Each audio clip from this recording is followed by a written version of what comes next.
Hello friends, Good Bad Ugly படத்தோட music director G V Prakash ஒரு update கொடுத்துருக்காரு. இது வரைக்கும் பார்த்தீங்கன்னா இந்த படத்தில் டீசர், அதுக்கப்புறம் ஃபர்ஸ்ட் சிங்கிள், அதுக்கப்புறம் டீசர் மேக்கிங் வீடியோ அப்படின்னு சொல்லி ரிலீஸ் பண்ணியிருந்தாங்க. டீசருக்கு வந்து ரொம்ப பெரிய ரெஸ்பான்ஸ் மக்கள் மத்தியில் கிடச்சிது. அதை தொடர்ந்து ஃபர்ஸ்ட் சிங்கிளுக்கும் நல்ல ரெஸ்பான்ஸ் இருக்குது தான் சொல்லணும்.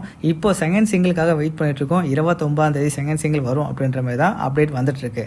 இன்னொரு பக்கம் ட்ரெய்லர் அடுத்த வாரம் 4 ரிலீஸ் ஆகும் அப்படின்ற மாதிரி அப்டேட் கொடுத்துருக்காங்க.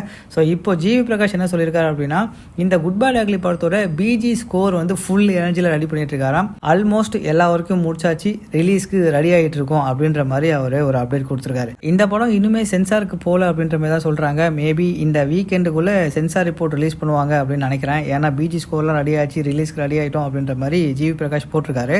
அப்ராட்ல ரிலீஸ் ஆக போறதுக்கு சென்சார் பண்ணியாச்சு. 2 மணி நேரம் 22 நிமிஷம் ரன் டைம் அப்படின்ற மாதிரி சொல்லிருக்காங்க. மோஸ்ட்லி மைத்ரி மூவி மேக்கர்ஸ் ஒரு பிக்சர் ரிலீஸ் பண்ணி அந்த ரன் டைம் எல்லாம் சொல்லுவாங்க, அதாவது அப்டேட்டாக கொடுப்பாங்கன்னு எதிர்பார்க்குறோம். ஸோ வெயிட் பண்ணி பார்க்கலாம். அப்கமிங்கில் செகண்ட் சிங்கிள், அதுக்கப்புறம் ட்ரெய்லர் ஆன் த வே. நீங்கள் எதுக்காக வெயிட் பண்ணுறீங்கன்றதை கமெண்டில் போட்டுருங்க. நான் ட்ரெய்லருக்காக தான் ஈகராக வெயிட் பண்ணுறேன்.